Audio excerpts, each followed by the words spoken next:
Hii fujo yote wananiletea, mbona hawakuletea Kibaki? Mbona hawakuletea Uhuru? Hii madharau na kiburi ni ya nini?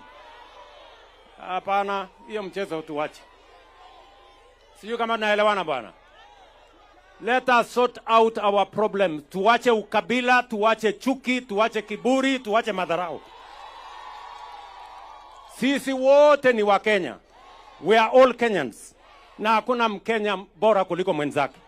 Sisi wote ni wa. Now, ladies and gentlemen, President William Ruto has spoken, as you have heard in the clip that we have begun with.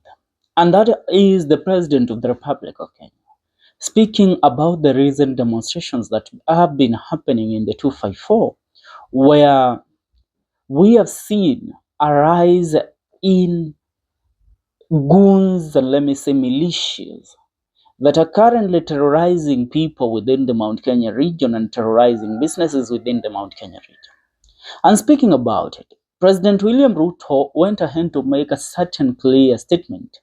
You know, the statement of President William Ruto saying that there has been a rise in opposition in the Mount Kenya region, where these people are claiming that Ruto must go, yet they did not claim Kibaki must go, while Kibaki was in government, and when things were so bad in Kibaki's government, remember the 207 post-election violence and the 208, they did not try to say that Kibaki must go. And even during the Uhuru Muigai Kenyatta regime, they did not rise against him, how they have risen against William Ruto. Now, what is Ruto trying to say? You know, the government and everybody in it have been selling this ideology that Gachagua is a tribal kingpin and a man that has been fighting the government because the government currently is not led by a Kikuyu president. Are we together?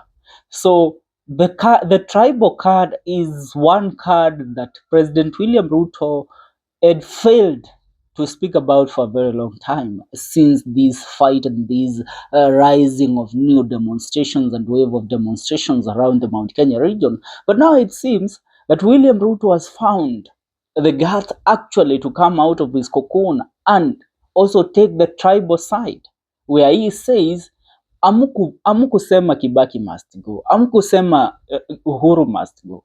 Why now that I'm in power is when you have the energy to rise and say that Ruto must go. Now, mulipigia Kibaki kura, mkapigia Uhuru Muigai Kenyatta kura, yet they did not deliver as you wanted them to. But when it comes to my time, sikatai, you all made me president. You all voted for me in as the president of the Republic of Kenya in the year 2022. But now, because I don't come from your tribe and I haven't delivered as you wanted me to, you want me to go home, is one thing that William Ruto has said. And this sets the predicament of what has been happening in the country. Remember, the Saba Day demonstrations happened on the 7th of July 2025, and they happened outside Nairobi. They happened in different parts, more so in the Mount Kenya region, where businesses were vandalized, where businesses were destroyed, where the backbone of the economy of this country was disrupted to the latter. Now, after the demonstrations of Saba, we saw another uprising happening yesterday, which was on 8th of July, where goons were dispatched in different locations around the Mount Kenya region to try and attack businesses, to try and attack people, to try and loot. And these goons, many speculated that they were state-sponsored goons. And militias are rising. And this militia is a militia that is sponsored by the state. Are we together? But now the narrative has been turned around that ni Wakikuyu ndio wanafanya nini? Ndio wanampinga rais, ndio hawamtaki rais William Ruto kuwa mamlakani, and that is why William Ruto had to take this stand and now declare himself publicly that I know you people voted me in, but you are not going to remove me in power with these shenanigans that you're playing at, because You did not do the same to your son Uhuru Muigai Kenyatta. You didn't do it to your son Mwai Kibaki. So come on, tell me why you should do it to me. Is it because that I'm not from your tribe? Is it because that I don't hail from the Mount Kenya region? That is the question that William Ruto was asking. Tunaelewana? And it's high time now you realize that what William Ruto is doing, he is trying also to sensitize and also to make the country, all other tribes and other people in the 254 to turn against the Mount Kenya region. And we dare say that this sentiment of President William Ruto will echo through the ears of goons all over the country, because now they see they have protection from the president. Why am I saying this?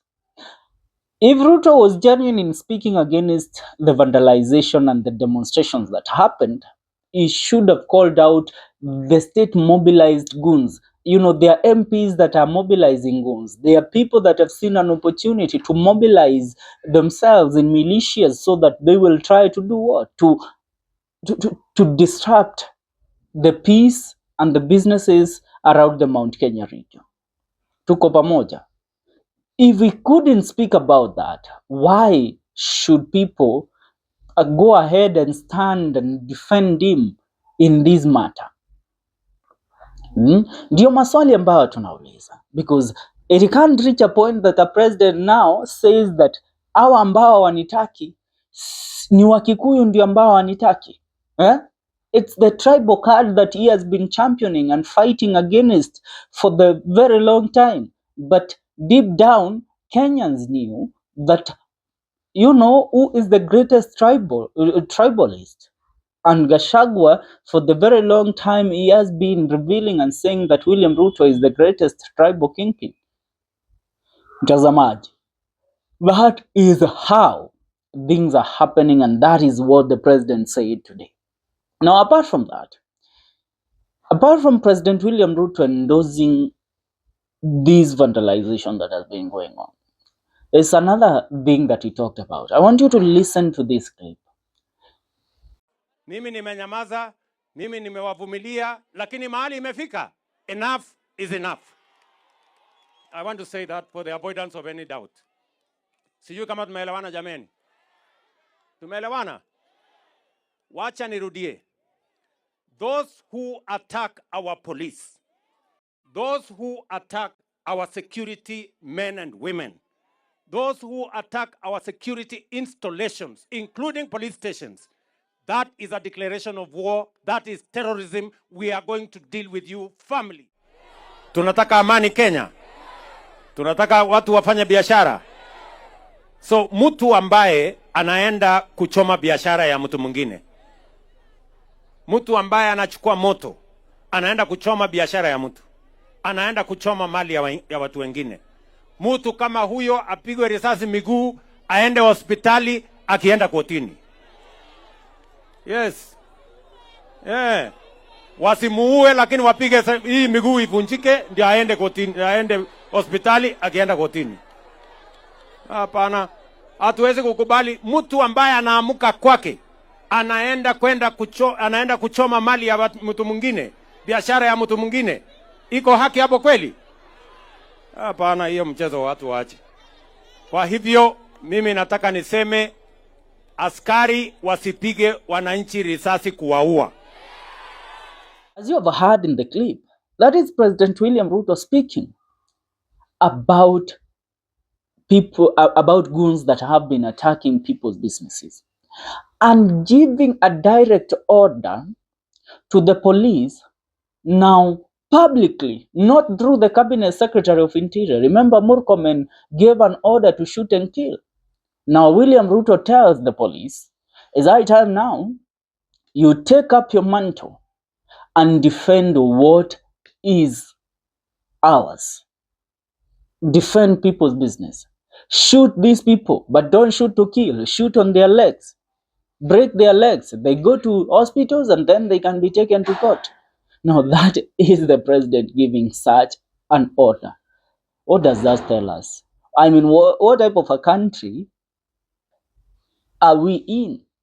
You know, once a police receives such an order, the precision of them being trained on how to shoot on the legs is so minimal. I mean, a police targeting to shoot people on the leg, they are not military. They are not trained on sharpshooting. So most of them, they will fire bullet aimlessly, and loss of life will be paramount. Tunasikizana.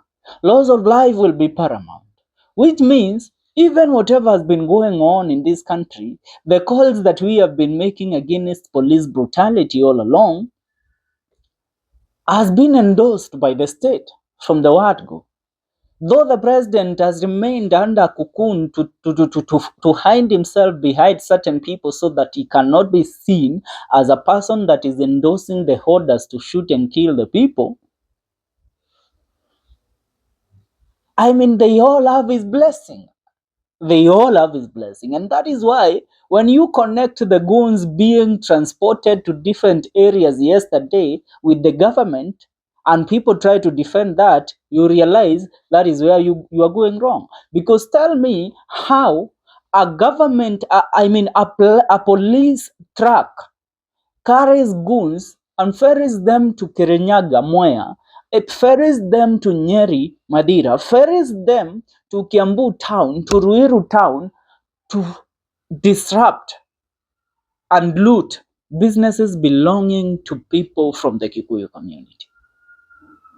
Mtazamaji, is this the kind of a country that we want? I mean, Kenya is growing to become Haiti. And I tell you, if this thing continues and such sentiments by the president are not called out, then the place we are headed will be so bad. Let me tell you why it will be so bad. Imagine you being stopped by a police officer on the road. They ask for money and you fail to give them. Why can't they draw their weapon and shoot at you and then say that you're trying to escape, that you're trying to attack them? That is how a state becomes an irresponsible state due to how things are run and due to the orders given to them by the people at the top of the food chain. Kipchumba Murkomen went ahead to say that that was active terrorism, and that is what William Ruto has confirmed through his statement today. Now, apart from that, where are the international community? But currently you're seeing we're being abducted, we're being killed, we're being followed from our homesteads and taken to police stations and killed in police stations. We go to the streets, we are being shot, we are being killed. And the president has been addressing this. Documentaries have been done by BBC. Young people have written to the UN. We've tried to even hack systems during live sessions at the UN for this matter to be like seen in the world and see action taken. But I haven't seen any action apart from just tweets from the American embassy, from different embassies saying we're in solidarity with young people from Kenya. So my question is, are there like specific thresholds or maybe legal mechanism that must be met or even triggered for the United Nations to even act on such issues? Because this is a situation of Kenya, but there's Sudan, there's Gaza. In all this matter, I want you to listen to this other clip. This is a lady who was speaking in a meeting in the United Nations. She asked the United Nations, why are they quiet when young men and women in this country are being abducted and killed in police stations just because of airing their differences against President William Ruto's regime? Why hasn't the United Nations sanctioned President William Ruto to question him on the issues of police brutality in the Republic of Kenya? Now, if the international community really means what is best for the people of this republic, now they should take the statements issued today by the president and use them against him to question him. How does the law of the Republic of Kenya deal with goonism? How does it deal with criminals? Does it give the police orders to shoot to kill? Does it give them the orders to shoot them on their legs? That is the question. Mtazamaji, hivyo ndivyo mambo yanaendelea katika kila sehemu hapa nchini Kenya. Nataka kusikia maoni yako haswa kulingana na matamshi ya Rais William Ruto leo. Achia maoni kwenye comment section, tuungane katika video zetu zijazo.